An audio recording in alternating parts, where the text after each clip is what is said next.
दिल्ली के विज्ञान भवन में हज कमेटी ऑफ इंडिया और अक़लियती वजारत के इश्तराक से 2 रोज़ा सेमिनार हज ट्रेनर्स के लिए मुनक्कद किया गया था। इस हज ट्रेनर्स के ट्रेनिंग सेमिनार में कर्नाटक से मशहूर हज के ट्रेनर और वजीफ़ाब ऑफिसर सैयद एजाज को एज ए रिसोर्स पर्सन मदऊ किया गया था। इस ताल्लुक से एक ख़ास इंटरव्यू के लिए हम लोग आए हैं आज सैयद एजाज साहब से बात करने के लिए। आज की इस इंटरव्यू में एक ख़ास इन्फॉर्मेशन भी आप तमाम लोगों के लिए है कि हज कमेटी ऑफ इंडिया ने एक खुसूसी तौर पर एक ऐप का इनकाद किया है, ऐप को ईजाद किया है, जिसके तहत तमाम बहुत सारी जानकारी आपको मिलेंगी। और वो ऐप क्या है, उसके क्या तफसीलात है, तमाम चीज़ जानकारी आप तक ज़रूर पहुँचाएँगे। सर, आपका इस्तकबाल है। चूँकि एक बड़ा कॉन्फ्रेंस या सेमिनार जैसे कहें 2 रोज़ा आप उसमें शामिल हुए थे एज ए रिसोर्स पर्सन, किस तरह का सेमिनार था, क्या तफसीलात हैं उसके? अस्सलामु अलैकुम वरहमतुल्लाहि वबरकातुहू। मुअज़्ज़िज़ सामईन, मैं पिछले साल भी ये ट्रेनर्स ट्रेनिंग के एक सेमिनार में मैं पिछले साल बॉम्बे में शामिल था। इस बार भी जो है मुझे दिल्ली में इसमें हाज़िर होने का मुझे एक इत्तेफाक हुआ। तो ये 2 दिन का सेमिनार था। इस पे बहुत से मुख्तलिफ़ ज़ावियों से हाजियों के लिए जिन चीज़ों की जानकारी ज़रूरी है, इन बातों पे जो है ना वहाँ पर तबादिले ख़याल रहा। और हिंदुस्तान से जो मुख्तलिफ़ मुकामों से, यानी हर डिस्ट्रिक्ट, हिंदुस्तान के हर डिस्ट्रिक्ट से जो लोग आए थे, उन लोगों को इस बात पे ज़ोर दिया गया कि वो हाजियों को किस चीज़ की तरबियत देना है और हाजियों को आज किन किन बातों से उनको वाक़फ़ियत होना ज़रूरी है। ये अपने आप में एक बड़ी बात है कि कर्नाटक से आपको एज ए रिसोर्स पर्सन बुलाया गया है, चूँकि जितने ट्रेनर्स हैं उन्हें आप ट्रेनिंग दिए हों। जी, तो इसकी वजह सिर्फ यही है कि हज कमेटी ऑफ इंडिया वालों को मालूम है कि कर्नाटक में मैं पिछले 26 साल 27 साल से जो है मैं हाजियों की खिदमत करते आया हूँ। जब मैं सर्विस में था उस वक्त पे भी मैं हाजियों की खिदमत करता रहा। कई हज कैंप में जो है ना मैं इंचार्ज रहा हूँ। उसकी बागडोर जो है ना मैं उस वक्त के इज़्ज़त माब वज़ीरों के तहत जो है मैं काम किया हूँ। और इससे बढ़कर हमारा खुद एक इंडियन हज ट्रेनिंग फ़ोरम है, जिसकी बुनियाद मरहूम मोहम्मद लुत्फ़ुल्लाह मज़हर रशादी साहब ने जो बुनियाद डाली थी। उसके हम एक टीम है हमारी जो हाजियों की खिदमत करते आ रही है और हर साल हम देते हैं। और हर स्टेट के कई जगहों पर हम जो है ट्रेनिंग देते हैं और इससे लोग भी वाकिफ़ हैं और हाजी भी वाकिफ़ हैं। हर साल इसकी नौवियत बदल रही है। जो आज से 10-15 साल पहले जो थी, यहाँ तक कि कहूँ कि जो 5 साल पहले जो हज की तरबियत के जो ज़ाविये थे, आज वो नहीं रहे। आप बखूबी इस बात से वाकिफ़ हैं कि ज़माना जो डिजिटाइज़ होते जा रहा है, इस हद तक शिद्दत से डिजिटाइज़ हो रहा है कि हर 6 महीने में हमारी जो आज की टेक्नोलॉजी है, डिजिटल टेक्नोलॉजी, वो 6 महीने में जो है ना वो बिल्कुल ख़दीम सी दिखाई देती है। और नए नए इसमें जो है ना जिद्दत पसंदी है। जितनी तेज़ी के साथ डिजिटलाइजेशन बढ़ रहा है, उतनी ही तेज़ी के साथ सऊदीया हुकूमत का रवैया और सोच भी बदल रही है। इसमें कुछ शक नहीं कि मैं आपको मेरे अगले अल्फाज में जो है मैं आपको बताऊंगा कि वहाँ पर किन किन बातों से उन्होंने तब्दीलियाँ लाई हैं।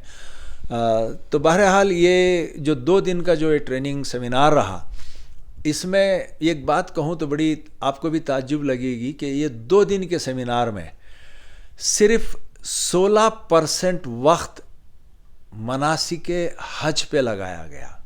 सिर्फ 16%, 1 आवर 30 मिनट्स जो है ना 2 दिन के सेमिनार में उलमा को बुला के जो है ना मनासिके हज और इसको रूहानी ज़ाविये से जो है ना उनको तरगीब दी गई।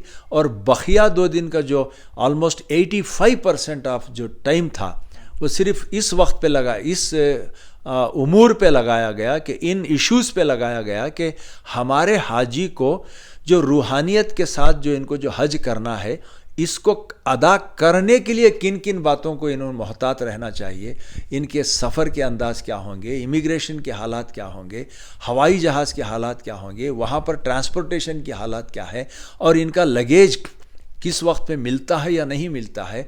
और पिछले साल हाजियों को जो है ना कुछ परसेंटेज हाजियों को मीना में नहीं रखा गया था, बल्कि उनको मुज़दलिफ़ा के टेंट्स में रखा गया था। तो इस किस्म की जो बातें हैं, जिससे हाजी जो है वापस आने के बाद, मैं अपने 25 साल ज़िंदगी के तजुर्बे में मैं एक बात ये कहता हूँ कि हाजी वापस आने के बाद जो हमसे जो शिकायत करते हैं हाजी, कभी उन्होंने शिकायत नहीं की कि मुझे उम्रा तवाफ़ करना पसंद नहीं आया, तवाफ़ मुझे समझ में नहीं आया, मुझे पसंद नहीं आई। इस किस्म का कंप्लेंट आज तक एक हाजी भी हमसे जो है नहीं करते। हाजी आने के बाद जो हमसे जो कंप्लेंट किया जाता है वो कंप्लेंट यही है कि रिहाइश अच्छी नहीं थी, वो कंप्लेंट करते हैं कि हमारा लगेज खो गया, वो कंप्लेंट करते हैं कि वापस आते वक्त मेरे जो कीमती चीज़ें जो मैं सूटकेस में रखी थी वो गायब है, और मेरा पासपोर्ट गुम हो गया, खाने का इंतज़ाम ठीक नहीं था, मीना के टेंट्स बराबर नहीं थे। इस किस्म के जो इनके जो कंप्लेंट्स होते हैं, इसमें ज़्यादातर कंप्लेंट्स इस वजह से हैं कि ये लोग वाकिफ़ नहीं हैं कि हम वहाँ पर किस किस्म की सहूलतें इनको दस्तयाब की जाती हैं। सबसे पहले एक छोटी सी बात कहूँ कि पिछले साल मुझे एक हाजी साहब ने मुझे मीना से फ़ोन किया था। मक्का आने के बाद इन्होंने फ़ोन किया और मुझे कहा, एजाज़ भाई मेरे को मौल्लिम आके अब तक नहीं मिला। पता नहीं इनके जहन में ये कैसी बात आ जाती है। बहुत सारे हाजी ये पूछते हैं कि हमारे को मौल्लिम आके नहीं मिला। भाई इनको किसने कहा कि आपको मौल्लिम आके मिलेगा? आपको किसने कहा कि वहाँ के अफसर लोग आपको मिलेंगे? इस किस्म की बातें, जो पुरानी जो बातें हैं, ये जहन में रख के हमारे हाजी हज को जाते हैं, ये बहुत गलत है। इन लोगों को चाहिए कि अब जो हज को जाते हैं 60 साल पिछले के लोग जाते हैं, इनके जहन में वही हज का तसव्वुर है, वही हज के सफ़र का तसव्वुर है। जो जाना है, हवाई जहाज़ में बैठना है, हज करना है और वापस आ जाना है। नहीं, आज हज डिजिटाइज हो चुका है, जगह जगह पे आप डिजिटाइज हो चुके हैं। मैं यहाँ तक कहूँगा कि अगर आज किसी हाजी को स्मार्टफोन ऑपरेशन करने नहीं आता है तो वह ये भूल जाए कि वह रियाजुल जन्ना में नमाज पढ़ेगा। अगर उसका वीज़ा गुम हो गया तो उसके वीज़ा की कॉपी निकालने के लिए जब तक उसको स्मार्टफोन ऑपरेट करना नहीं आता, तो उसको OTP डाउनलोड करना नहीं आता, तो उसके बिल्कुल जो तकाज़ा कुदा जो दस्तावेज़ हैं, इसको हम डाउनलोड नहीं कर पाएंगे। कम से कम उनके जो ग्रुप है, उस ग्रुप में एक आदमी ऐसा हो जो पूरी तरह से जानकारी रखता हो। भाई मुझे ताज्जुब लगता है जब लोग ये बात कहते हैं कि आज हमारा जाहिल से जाहिल शख्स, जिसको ABCD अलिफ बे ना आते हो, आ ई अम अहा ना आता हो, वो अपने ऑनलाइन पे अपने घर की टैक्स बनता है, ऑनलाइन पे हवाई जहाज़ की टिकट लेता है, ऑनलाइन पे अपने पूरे कारोबार करता है, ऑनलाइन पे बैंकिंग करता है, पे फ़ोन करता है, गूगल पे करता है। ये तमाम चीज़ें करने के लिए उसको सीखने के लिए शौक़ है। हज के मुताल्लिक़ सीखने के लिए शौक़ नहीं। 50 साल क्या ऐसा कोई कोर्स बनाया जाए हज कमेटी की तरफ से कि कम से कम उनको ऐसी ट्रेनिंग हो कि हज के अयाम में मोबाइल किस तरह से चलाना है, क्या क्या ज़रूरत पड़ सकती है, उसके लिए खुसूसी तौर पर एक कुछ प्रोग्राम डिज़ाइन किया जा सकता है? कुछ ऐसा मशवरा देना चाहेंगे आप? मैं आगे चल के मैं इसके बारे में मैं एक मशवरा दूंगा। तो ये 50 साल के बाद, मैं भी 70 साल का बूढ़ा हूँ, मुझ पे भी जो है जहनी तवाज़ुन जो है हमारा भी जो है उतना स्ट्रांग नहीं है। नहीं, आप तो ऑफिसर हैं, बहुत सारे लोग पढ़े लिखे नहीं होते हैं जो देख कर पढ़ भी नहीं सकते। मैं इसीलिए कह रहा हूँ कि बाज़ चीज़ें मैं भी डाउनलोड कर नहीं पाता। बाज़ जो आजकल जो डिजिटाइज हैं, कल मैं आ रहा था कि एयरपोर्ट में जो चीज़ जो डाउनलोड करनी थी मैं नहीं कर पाया। मगर जुस्तजू तो होनी चाहिए कि भाई मैं मेरे नवासे को या पोते को या मेरे कवर में जो आदमी नौजवान है उसको कह के मैं सीखना है, मुझे किससे ये इन्फॉर्मेशन लेनी है, ये जुस्तजू तो होनी चाहिए। ऐसे नहीं कि भाई आप घर बैठे आ गए, इत्मीनान से आ गए, हज करेंगे। आज ये हालात नहीं है। तो इसीलिए, और दूसरी बात यह है कि मैं ख़ास करके मुअद्दिबाना मेरी गुजारिश हमारे उलमा इकराम से है, क्योंकि ये वही लोग हैं जो हमें रूहानी तौर पर हमें प्रिपेयर करते हैं। तो जहाँ पर ये रूहानी तौर पे प्रिपेयर करते हैं, वहाँ पर इनको समाजी तौर पे भी प्रिपेयर करना ये अपनी जिम्मेदारी समझे। और मैं उनसे मुअद्दिबाना गुजारिश करता हूँ कि वो अपने तकारीर में या जहाँ पर वो बैठक होती है, जब आज़मीन हज से जब मुखातिब होते हैं, तो ये मेरी मुअद्दिबाना गुजारिश है इनफरादी तौर पर, और हुकूमत की जानिब से भी मैं रिक्वेस्ट करता हूँ कि भाई उलमाए इकराम, आप बराए मेहरबानी उनको आज़मीन हज को रूहानी तौर पर तैयार करने के साथ साथ ये बात भी कहें कि जो हुकूमत से जो आपको ट्रेनिंग दी जाती है, जो समाजी उमूर पे और जो डिजिटाइजेशन पे जो आपको ट्रेनिंग दी जाती है, उसको भी आप बिला नागा सुने, उसको भी अटेंड करें। जिस तरह हम हज में बोलते हैं कि भाई रूहानियत की जो बातें हैं वो आप उलमा से ज़रूर सुने क्योंकि वो अहम है। अब उसके बाद हमारा भी जो है ना ये हुकूमत से जो चीज़ें बोली जाती हैं इसको भी सुनना बहुत ज़रूरी है। जैसे आप भी गांव के हैं, मैं भी गांव का हूँ। हमारे पास एक मुहावरा है, बकरीद में बचे तो मुहर्रम में नाचेंगे। तो इस वास्ते आदमी जब इत्मीनान के साथ जब सफ़र कर सकता है तो वहाँ पर उसका उम्रा भी ठीक होगा और उसके मनासिक हज भी जो है ठीक होंगे। तो इस बात से अब मैं डिजिटाइजेशन पे आता हूँ कि इस बार डिजिटलाइजेशन पे आने से पहले एक सवाल ये कि उसके अलावा क्या चेंजेस आए हैं 2024 के हज में।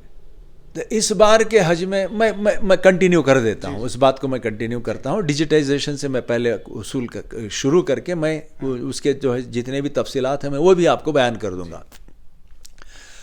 सबसे पहले इस बार जो है एक ऐप बनाया गया है गवर्नमेंट ऑफ इंडिया से, माइनॉरिटी अफेयर्स मिनिस्ट्री से बनाया गया है।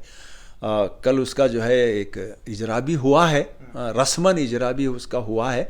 तो और इस बात पे जो है 1.5 घंटा उस सेमिनार में डिबेट भी रहा, 1.5 घंटा डिबेट भी रहा। इस ऐप को आप डाउनलोड करने के बाद इसके अंदर 4 खुसूसियात हैं, हो सकता है और मज़ीद खुसूसियात भी इसमें शामिल हों। कल बहुत सारे सजेशन आए थे, जो क्वेरीज थे उनको मद्देनज़र रखते हुए इसको प्ले स्टोर में डाला गया नहीं, अभी नहीं डाला गया है। इसको इम्प्रूव करेंगे, ये इम्प्रूव करने के बाद ये इस पर आएगा। अब तक जो मालूमात हमें मालूम है कि इस ऐप से फ़ायदा सबसे बड़ा ये होगा कि इसमें 4 बातें उसमें अहम हैं। एक, हाजी कहाँ है इसको लोकेट किया जा सकता है, वो कहीं भी हो, अगर गुम हो गया तो हम उसको लोकेट कर सकते हैं। हाजी कहाँ है हम उसको लोकेट कर सकते हैं। एक हाजी, उसके कवर में 4 आदमी हैं तो वो 4 आदमी आपस में लोकेट कर सकते हैं कि हम कहाँ हैं, लोकेट कर सकते हैं कि हम कहाँ हैं। उनका लगेज, उसके ऊपर ये QR दिया जाएगा। अब जो कह रहे थे आपके क्या क्या चेंजेस हैं, ये एक चेंज है। उनको एक QR दिया जाएगा इस बार, उनको चिस्पा करने के लिए उनके लगेज पे। वो अगर चिस्पा करेंगे, उनका लगेज कहाँ भी हो तो पता चलेगा कि उसका लोकेशन क्या है। और जहाँ पर वो लोग, जो अफसर या जो वहाँ पर जो खादिम है, जो अफसरान जो इसके पीछे लगे हैं, उनको उस QR से पता चलेगा कि ये कौन से हाजी का है, इसको कौन सा कमरा पहुँचाना है, तो ये पता चलेगा। और उसके बाद जब कभी भी किसी मुसीबत में या किसी भी ज़रूरत से अगर कोई हाजी मुब्तला हो जाए और उसको ज़रूरत पड़ी, तो वो ट्रेस कर सकता है कि उसका ख़रीबी खादिमुल हुज्जाज कौन है। नेसेसरीली नॉट कि उसका ही खादिमुल हुज्जाज क्यों ना हो, उसके बिल्कुल करीब में कौन सा खादिमुल हुज्जाज मौजूद है, इसको वो ट्रेस कर सकते हैं। सिर्फ ट्रेस कर सकता है या नंबर भी मिलेगा उसमें? नंबर तो इनके पास रहेगा ही। नॉट ओनली दैट, वो खादिमुल हुज्जाज को वो जो डेस्क रहेगा, जो मॉनिटर करते हैं मक्का में और मदीने में, जो मॉनिटर करते हैं, वो लोग उसको इंस्ट्रक्शंस दे सकते हैं कि फ़लाँ हाजी फ़लाँ जगह पर ये उसका लोकेशन है, उसको आपकी ज़रूरत है, आप वहाँ पर जाएं।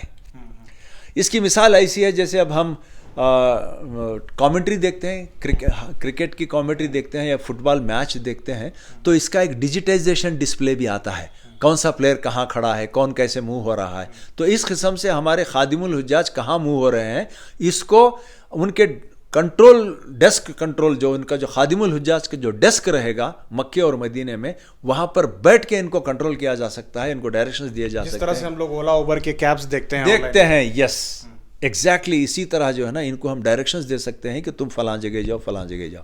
ये बिल्कुल नयापन है, ये डिजिटाइज है। मगर इसमें मसला यही है कि आपको या तो आईफोन होना पड़ेगा या तो स्मार्टफोन रखना पड़ेगा। तो इसमें एंड्रॉयड से या आईफोन से जो है ना आप इसको डाउनलोड कर सकते हैं। और इसमें इसका नाम बता दीजिए। हज सुविधा। इस अवेलेबल नहीं है स्टोर में? नहीं, अभी इसको स्टोर में अवेलेबल नहीं है। और एक 8 दिन में शायद इंशाल्लाह गवर्नमेंट ऑफ इंडिया इसको जो है ना लॉन्च करेंगे। और इसमें जो है ना, और कल के सेमिनार के बाद जो है ना, इसमें बहुत सारी चीज़ें, यानी इंफॉर्मेशन सिर्फ आप हज के कवर के हेड को ही जाएंगे या नहीं जाएंगे, अगर वो फ़ोन अगर गुम हो गया तो दूसरा कैसे रिप्लेस करना पड़ेगा, हज के दूसरे नंबर कवर के दूसरे आज़मीन हज को जो है ना इसमें ऐड किया जा सकता है या नहीं किया जा सकता है। इस किस्म से बहुत सारे टेक्निकल चीज़ें जो है ना वहाँ पर कल सेमिनार में आई थी। तो इसको मद्देनज़र रखते हुए आप जो है इन चीज़ों को बदलाया जा रहा है। हो सकता है ये चीज़ें जो है पूरे इसको परफेक्ट करके हुकूमत जो है इसको जो है करे। 2024 में ही ऐप रिलीज हो जाएगा? अरे 8-10 दिन में रिलीज़ हो जाएगा। ये आशा है कि 8-10 दिन में ही जो है इसको रिलीज़ करेंगे। हज से पहले यानी हमारे फ्लाइट से पहले इसको हुकूमत जो है इसको लॉन्च करने की। अच्छा, इस ऐप में जैसे रियाजुल जिन्ना जाने के लिए जो अपॉइंटमेंट्स लिया करते थे, क्या इसी ऐप में वो ऐड हो जाएगा या वो अलग से ऐप? अच्छा, उसके लिए जब आपने कहा कि 2024 में क्या चेंजेस आएंगे, रियाजुल जन्ना में जाने के लिए अब तक ये था कि जैसे ही हम करते थे नुस्ख को हम डाउनलोड करते थे, नुस्ख को डाउनलोड करने के बाद वो नुस्ख से जो है ना हमें स्लॉट मिलता था, वो स्लॉट से हम जाते थे। मैं खुद जब पिछली बार रमज़ान में गया था तो मैं 3 मरतबा गया था, स्लॉट से अलॉट हुआ तो मैं 3 मरतबा गया। अब इस बार सबसे अहम चेंज ये है कि एक बार उसको रियाजुल जन्ना में नमाज़ पढ़ने का मौका मिला तो 1 साल तक उसको फिर दोबारा वहाँ पर इजाज़त नहीं मिलेगी, चाहे वो उम्रा हो या हज हो शायद। मगर ये तो है कि इससे ज़्यादा मज़ीद उनको इस बार नहीं मिलेगी। कहा जाता है कि कल डिबेट में ये भी रहा कि कहा जाता है कि इसको जिस तरह हज साल में उम्र में एक बार ही होता है, तो इसको भी जो है रियाजुल जन्ना को उम्र में एक बार करना का सोचा गया था, मगर इसको 1 साल में 1 मरतबा का जो है ना इसको डिसाइड किया गया है। इस किस्म की जो है ना कल बातें वहाँ पर सेमिनार में डिस्कस हुई है। और दूसरी बात, पिछले साल 2023 में हमारे जोन नहीं थे, मीना में जोन नहीं थे। इसमें एक जोन ऐसा होता है कि ये जोन जो है ना इसके टेंट्स जो हैं वो मुज़दलिफ़ा में जाते हैं। तो इस बार हुकूमत हिंद की जानिब से कंसुलेट से ये कोशिश की गई है कि ज़ोन 1, 2, 3, 4 के अंदर ही हम महदूद हैं। इंशाल्लाह इस बार जो है ना हाजी जो है वो बाकायदा मीना के अंदर ही रहेंगे। और मीना के टेंट्स में भी इस बार जो है ना ग्रेडेशंस किए गए हैं। तो हम जो है ना लास्ट ईयर लास्ट ग्रेड में जो थे, इस बार जो है ना 1 ग्रेड ओहदा बढ़ा के जो है ना हम 2nd ग्रेड पे आए हैं। तो इससे जो है ना हमारी वहाँ पे जो सहूलतें होंगी पिछले साल से इस साल जो है बेहतर होंगी। ये these are all the changes हैं। पिछली बार कुछ हुजाज इकराम की शिकायत थी कि उन्हें पैदल चलने की वजह से बहुत दिक्कतें हुई, कुछ लोग जो है बस का ट्रांसपोर्टेशन नहीं लिए थे, ऐसे कुछ शिकायतें आ रही थी। क्या इस बार भी कुछ उसमें तब्दीलियां हैं? देखिए, नमाज फ़र्ज़ है, रोज़ा फ़र्ज़ है। ये दोनों को जब हम नीयत बांधते हैं तो हमें आसान फरमा और हमें ऐसो नमाज के लिए खड़ रहा हूँ कहीं नहीं कहते। नमाज के लिए जब खड़ते हैं वो भी तो फ़र्ज़ है। 2 रकात में नमाज़ पढ़ता हूँ तो मुझे काबे की तरफ अल्लाहु अकबर, कहीं भी इसमें जो है नीयत है, इस नीयत में मुझे आसान फरमा कहीं नहीं लिखा। रोज़ा रखते हैं, रोज़ा भी एक दिक्कत का काम है, रोज़े की भी नीयत में जो है ना तो मुझे आसान फरमा कहीं नहीं है। मगर हज की एक ऐसी नीयत है, जब हम नीयत करते हैं तो ऐ परवरदिगार, मैंने हज की नीयत की खालिस तेरी रज़ामंदी के लिए, तू मुझको इसे आसान फरमा और क़बूल फरमा। आसान का अमर पहले आता है और क़बूलियत का बाद में आता है। यानी हज करना आसान नहीं है। तो हर हाजी को ये चाहिए कि हज आसान ना समझे, और इसकी सबसे बड़ी आसानी यही है कि आपको मिनिमम 10 किलोमीटर चलना ज़रूरी है। जब कोई हाजी चलने से अगर कतराता हो तो आसानी नहीं है, वो हज नहीं कर पाएंगे। हर हाजी को चाहिए कि उसको चलना है। आप वो दौर याद करें, उस गर्मी में लोग जो है ना पैदल चलते थे, ऊँटों पे जाके जो है हज करते थे। आज तो है हमें 5 किलोमीटर एक दिन चल नहीं सकते, तो तसव्वुर ही ना करें कि मेरा हज आसान होगा, नामुमकिन चीज़ है। तो और क्या तफसीलात रहे 2 रोज़ा के जो सेमिनार था उसमें, और क्या चीज़ें डिस्कस हुई? क्या स्मृति ईरानी भी उसमें शामिल रही? उनका क्या कहना था इसमें? इज़्ज़तमाब स्मृति ईरानी जो थी, उन्होंने बहुत अच्छा उम्र पे उन्होंने मुखातिब किया, और उन्होंने ये बताया कि इस साल जहाँ तक हो सके वो सहूलतें ज़्यादा मुहैया करेंगी। और सबसे ज़्यादा उन जो इंसिस्ट कर रही थी वो इस अमर पे इंसिस्ट कर रही थी कि हज सुविधा जो वहाँ पर हुई है, और अकोमोडेशन के मुताल्लिक़ इस बार ट्रांसपोर्टेशन फैसिलिटीज़ एयरपोर्ट पे ज़्यादातर सहूलतें दी जाएंगी। इन बातों पे जो है, इस बार वो खुद वहाँ जाकर सारी चीज़ों को तफसीलन उन्होंने देखा है, उसका कुछ फ़ायदा भी हो सकता है। वो शायद यूट्यूब में कल के फंक्शन का जो है आप मोहतरमा की तकरीर मौजूद है। अब वो तकरीर को सुनेंगे तो पता चलता है कि आपको किस हद तक हाजियों के मुताल्लिक़ आपको जुस्तजू है और उनके लगाव है, और वो किस हद तक वो दर्द रखती हैं, उसको सुनना ही जो है बेहतर है। जी, बहुत बहुत शुक्रिया। हम आगे भी आपसे अपडेट लेते रहेंगे, क्योंकि हज के ताल्लुक़ से बहुत सारे कन्फ्यूजन्स होते हैं, नए नए बदलाव आते हैं, तो लोग समझ नहीं पाते हैं और हज कमेटी को राब्ता भी नहीं कर पाते हैं। एक सवाल रह गया आपसे कि ये जो 2 रोज़ा जो सेमिनार हुआ था, उसमें क्या कर्नाटका हज कमेटी या कर्नाटक का जो महकमा हज है, मिनिस्ट्री है, उनके तरफ से कोई नुमाइंदगी हुई थी? क्या वो भी वहाँ आए थे कुछ? नहीं, कर्नाटका स्टेट हज कमेटी से या यहाँ से कोई नहीं आए थे। हाँ, अलबत्ता वहाँ पर सेमिनार में बहुत सारे लोग इसमें शामिल थे जो उठ के जो सवाल पूछ रहे थे। उसमें राजस्थान हज कमेटी के चेयरमैन थे, मध्य प्रदेश के थे, मेंबर्स वगैरह थे, दूसरे केरला के भी मेंबर्स थे। तो इस किस्म से लोग उसमें शामिल रहे। कर्नाटका से हुकूमत से हो या हज कमेटी से कोई नहीं आए थे। बहरहाल आने वाले दिनों में जो हज की ट्रेनिंग शुरू होने वाली है, उसमें क्या आप कुछ सजेशंस देना चाहेंगे हुकूमत को, यहाँ की हज कमेटी को, कि क्या होना चाहिए, किस तरह से अब ट्रेनिंग का जो पैटर्न है उसको बदलना पड़ेगा या फिर किस तरह से लोगों को ट्रेन करना पड़ेगा? इसमें दो राय नहीं। हम जो है 21-25 साल से जो है इश्तराक के साथ हज कमेटी और इंडियन हज ट्रेनिंग फोरम, ये दोनों इश्तराक के साथ ट्रेनिंग दे रहे हैं। इसमें हमेशा हम हज कमेटी का हमारे साथ ताउन रहा है, हमारा ताउन उनके साथ रहा है। ये इश्तराक है, इसमें किसी किस्म की तब्दीली नहीं रहेगी।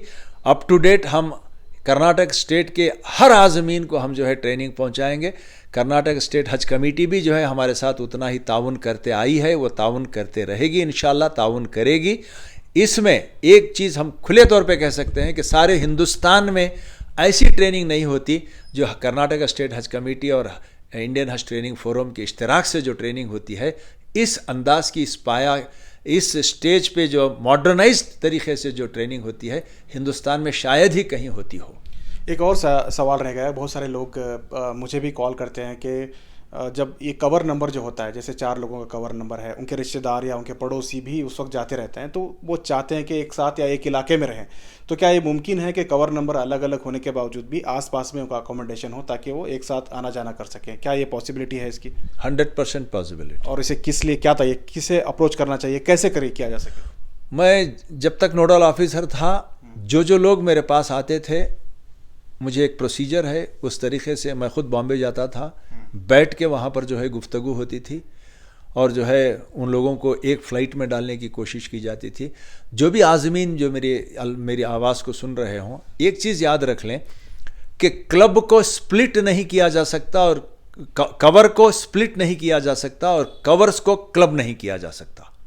ये नामुमकिन है। किसी भी कवर को स्प्लिट नहीं करेंगे और 2 कवर को क्लब नहीं करेंगे। मगर ये मुमकिन है कि हम एक गांव वालों को एक जगह रखने की, एक डिस्ट्रिक्ट वालों को एक जगह रखने की, या पहचान वालों को एक जगह रखने की कोशिश की जा सकती है।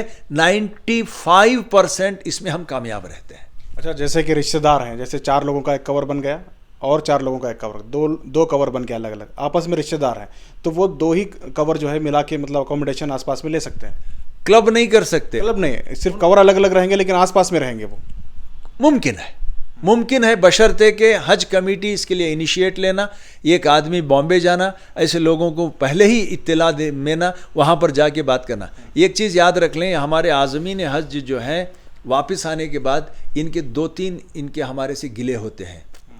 अकामोडेशन में हज कमेटी ऑफ इंडिया और स्टेट हज कमेटी का कोई रोल नहीं है, कोई रोल नहीं है। बिल्डिंग के सिलेक्शन में हज कमेटी ऑफ इंडिया और मरकज़ी हज कमेटी या रियासती हज कमेटी का कोई रोल नहीं है। फिर कौन सेलेक्ट करता है? This is all done by council general of India. जो कमरे का जो अलॉटमेंट होता है, ना हज कमेटी ऑफ इंडिया करती है ना स्टेट हज कमेटी करती है। बगैर कॉन्फिडेंस में लिए ही हो जाता है सब। It is all computerised, digitised. आप अगर स्पेसिफिक हो के आप उनको रिक्वेस्ट नहीं करेंगे तो कंप्यूटर जो मुनासिब समझेगा वो आपको रिजल्ट देगा। तो हज कमेटी की जिम्मेदारी है, रियासत की जितनी भी हज कमेटियाँ हैं, कि वो मरकजी हज कमेटी को इत्तला करें और वो जो है ऊपर कोशिश करें, उसको परस्यू करें, कोशिश करें, कौंसल जनरल से जो है ना राबिता कायम करें। और ये भी उसी वक्त पे होता है कि खबलजी नहीं होता, ये उस वक्त होता है जब हाजी आके कैंप में रिपोर्ट करता है, उस वक्त से लेकर 10 या 12 घंटे में ये काम होता है। तो उस हद तक हमें चौकन्ना रहना चाहिए कि हम जिनके हमारे जो तकाजे हैं, हमारी जो रिक्वेस्ट है, इसको जो है ना हम कौंसल जनरल से राबिता रखें, उनके दफ्तर से राबिता रखें, मक्के में जो है जो कंप्यूटर सेंटर है उससे हम राबिता रखें। तो ये राबिते रखना जो है ना लोगों के साथ जो है बहुत ज़रूरी है। बहुत बहुत शुक्रिया आपका। आपसे एक गुजारिश ये है कि बहुत सारे लोग सवाल करते हैं इंटरव्यू के बाद में भी कि ये पूछना चाहिए था या ये जानकारी चाहिए, तो इन लोगों से मैं कहूँगा कि वो इस वीडियो के नीचे कमेंट कर दें सवाल अपना, और उसके साथ में एजाज साहब खुद ही उसका रिप्लाई कर देंगे 24/7 जी, 24/7 मैं हाजियों के लिए रेडी रहता हूँ। तो बिल्कुल इस तरह से आप अपने सवाल पूछ सकते हैं हज के ताल्लुक से, क्योंकि लंबा तजुर्बा इनका रहा है, लगातार ये ट्रेनिंग करते रहे हैं, और ख़ास करके कर्नाटक से ये वाहिद शख्स हैं जो मरकज़ में एज ए रिसोर्स पर्सन इन्हें बुलाया गया था। 2 रोज़ा जो सेमिनार हुआ है उसमें ट्रेनर्स की ट्रेनिंग दी गई थी, और ऐप और दीगर तब्दीलियाँ जो हैं उस ताल्लुक से बातचीत की गई हैं, और पिछले 2 सालों से जा रहे हैं और कई सालों से ये ट्रेनिंग दे रहे हैं। तो कुल मिला के इस तरह हज कमेटी के ताल्लुक से, सॉरी हज के आयाम के ताल्लुक से, सफ़र हज के ताल्लुक से कुछ भी सवाल पूछना है तो आप कमेंट के ज़रिए पूछ सकते हैं। आगे भी हम जानकारी देंगे ऐप के ताल्लुक से क्या मज़ीद जानकारी आती है।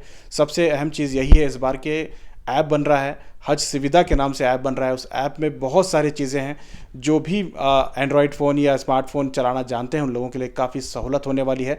मज़ीद हम आपको जानकारी देते रहेंगे। फ़िलहाल ये जानकारी दूसरों तक भी पहुंचाएं और साथ ही सलाम टीवी को सब्सक्राइब भी करें।